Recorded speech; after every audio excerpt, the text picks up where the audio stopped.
नमस्कार। आज हम एक सफर पर चल रहे हैं। हमारे पास एक ट्रैवल वीडियो की स्क्रिप्ट है जो हमें देवभूमि उत्तराखंड में कोटद्वार से व्यासघाट तक ले जाती है। लेकिन ये सिर्फ घुमावदार सड़कों और सुंदर नज़ारों का ब्यौरा नहीं है।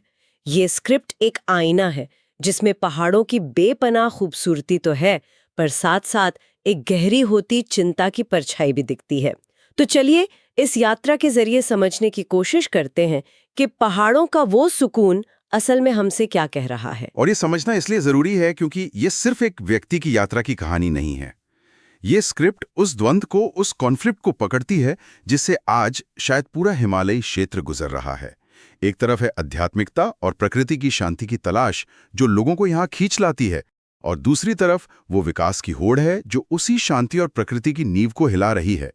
तो इस चर्चा में हम सिर्फ ये नहीं देखेंगे कि लेखक ने क्या देखा, बल्कि ये भी समझने की कोशिश करेंगे कि उन दृश्यों का गहरा मतलब क्या है। तो चलिए सफर की शुरुआत करते हैं कोटद्वार से। स्क्रिप्ट की एक शुरुआती लाइन है जहां शहर धीरे धीरे पीछे छूट जाता है और पहाड़ों की शांति आगे बढ़ने लगती है। ये सुनने में बहुत सामान्य लगता है, पर यह सिर्फ एक भौगोलिक बदलाव तो नहीं है। ऐसा महसूस होता है जैसे दिमाग के अंदर भी कोई स्विच बंद हो रहा हो। शहर की भागदौड़, शोर, सब सब पीछे। बिल्कुल, और ये मानसिक बदलाव बहुत जरूरी है। अगर आप शहर का शोर अपने साथ पहाड़ों में ले जाएंगे तो आपको पहाड़ों की खामोशी कभी सुनाई ही नहीं देगी। ये एक तरह से खुद को उस अनुभव के लिए तैयार करना है जो आगे आने वाला है। हाँ, एक खाली कैनवस लेकर जाना ताकि पहाड़ उस पर अपने रंग भर सकें। और वो रंग भरने शुरू होते हैं दुगड्डा से गुमखाल के रास्ते पर। स्क्रिप्ट के शब्दों में ये रास्ता हर मोड़ पर कुछ कहता हुआ, ठंडी हवा, गहरे जंगल और पहाड़ों की गोद जैसा है। ये पढ़कर ही एक ताजगी का एहसास होता है। लेकिन फिर इसी खूबसूरत कैनवस पर एक ऐसा रंग आता है जो चौंका देता है। हाँ, और यहीं पर ये स्क्रिप्ट एक साधारण ट्रैवलॉग से कहीं ज्यादा गहरी हो जाती है। लेखक एक बहुत ही परेशान करने वाले दृश्य का जिक्र करता है, जंगल के बीच पेड़ों की कटाई। सोचिए, आप प्रकृति की सुंदरता में पूरी तरह डूबे हुए हैं और अचानक आपको उसी प्रकृति का संहार अपनी आंखों के सामने दिखता है। ये एक बहुत ही जोरदार झटका है। ये सीन पढ़कर तो मेरे भी रोंगटे खड़े हो गए।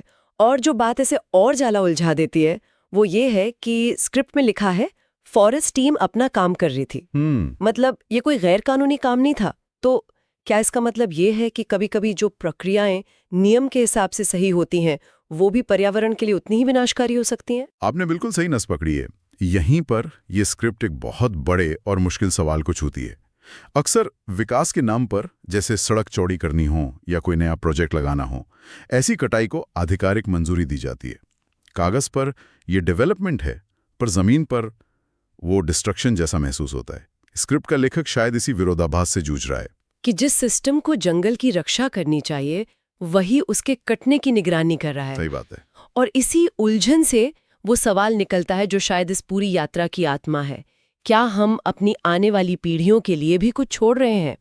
ये सवाल सिर्फ एक पल की भावना नहीं है। ये पूरी यात्रा पर एक छाया की तरह मंडराने लगता है। और सबसे दिलचस्प बात यह है कि स्क्रिप्ट इस सवाल को किसी पर थोपती नहीं है, इसे एक व्यक्तिगत अवलोकन की तरह पेश करती है। ये सवाल हम सबसे है, और ये इस बात पर जोर देता है कि पेड़ सिर्फ लकड़ी नहीं होते, ये हमारी सांस, हमारा पानी और उत्तराखंड का भविष्य होते हैं। ये प्रकृति को एक वस्तु की तरह नहीं, बल्कि जीवन के स्रोत के रूप में देख रहा है।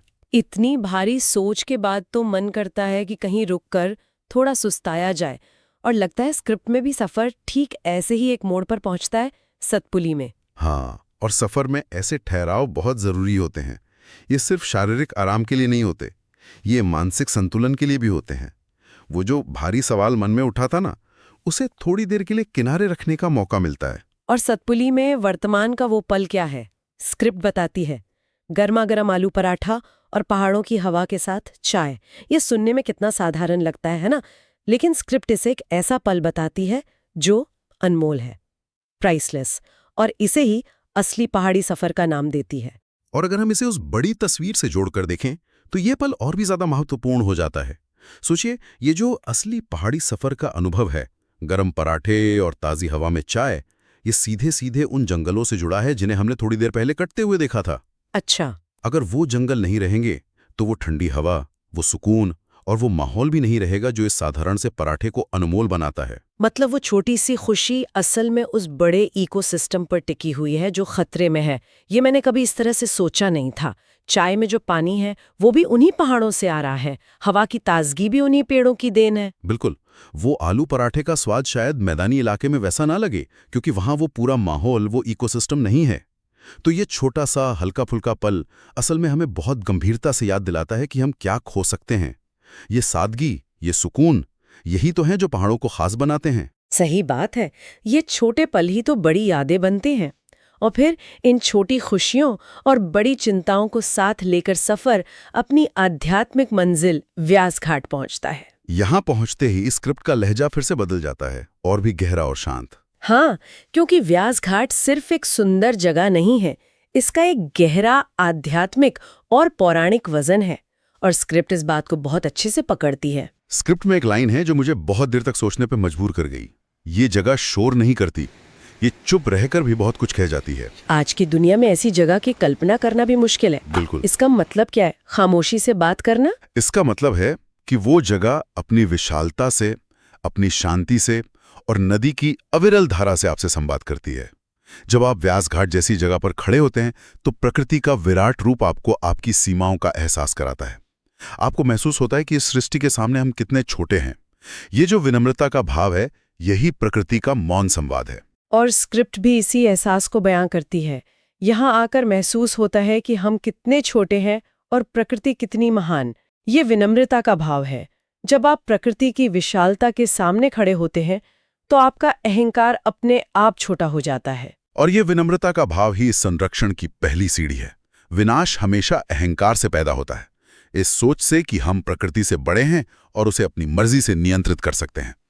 लेकिन जब आप व्यास घाट पर खड़े होकर खुद को छोटा महसूस करते हैं तो आप प्रकृति का सम्मान करना सीखते हैं। आप उसके हिस्से बन जाते हैं, उसके मालिक नहीं। हाँ, प्रार्थना बहुत विशिष्ट है।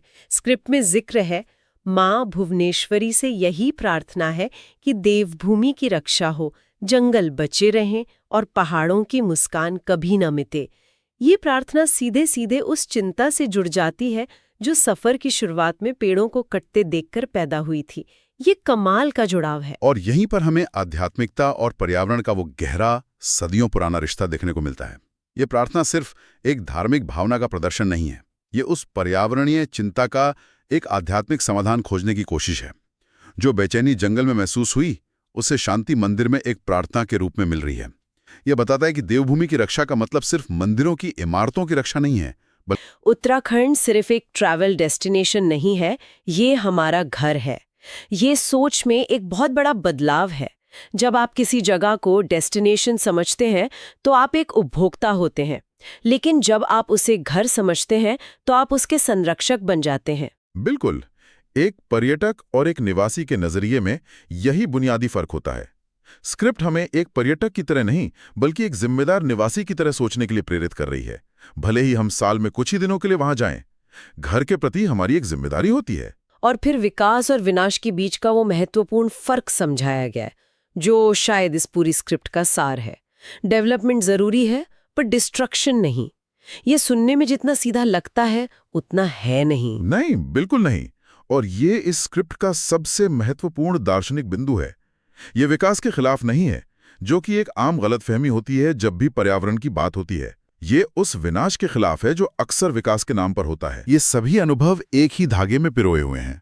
सुंदरता हमें बताती है कि बचाने के लिए क्या है, चिंता हमें बताती है कि खतरा क्या है, साधारण खुशियां हमें याद दिलाती हैं कि हम क्या खो देंगे, और आध्यात्मिकता हमें उस संरक्षण के लिए नैतिक और भावनात्मक शक्ति प्रदान करती है।